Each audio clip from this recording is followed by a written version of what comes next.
สำหรับการแชร์ข้อมูลเข้าเซิร์ฟเวอร์เนี่ยอันนี้นี่เวลาเราเอาเข้ามาแผนที่มันเป็นบัญชีบ่มีเนาะค่อนข้างสับสนเนาะการที่ถูกแท้แล้วมันเป็นจังซี่เนาะเอามาอันนี้บัญชีนี้มานี่มันก็ต้องเป็นอันเดียวกันตัวนี้กับตัวนี้ฉะนั้นตัวนี้เนาะ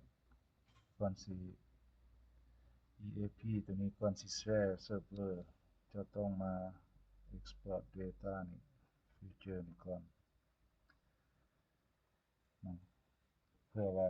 ใส่วันที่มันอย่างเดือนปีให้มันถูกก่อนจะแชร์ให้หมู่เพราะว่าตัวนั้นมันเป็นชื่อ Origin เป็นชื่อ Origin แล้วมันอ่าสับสนเนาะมันบ่แม่นบ่รู้ว่ามื้อใดเป็นอันใดเปลี่ยนภาษาลาวก่อน EAP 1302เนาะตามแนะนำครับแล้วก็ใส่เวอร์ชันของมื้อนี้250421แล้วก็ A เนาะเพราะว่ามันมื้อนี้อาจจะมีแปลง ABC ข้อยอาจจะได้แปลงเติมเขาจะใส่ชื่อใหม่ไป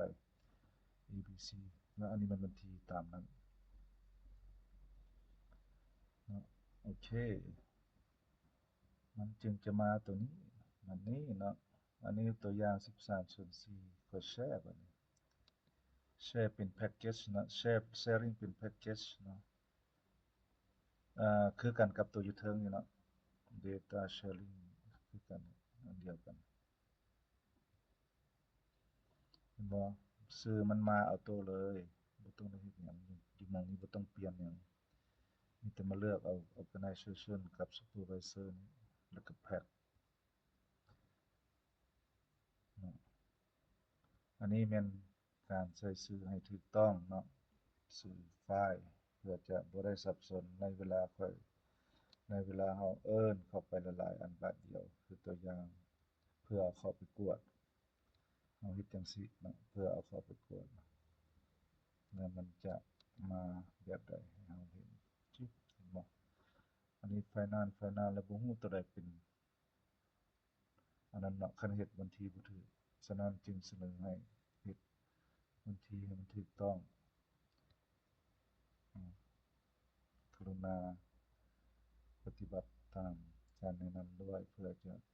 ให้เวียกได้ดำเนินไวกว่าขึ้นกว่าเก่าขอบใจ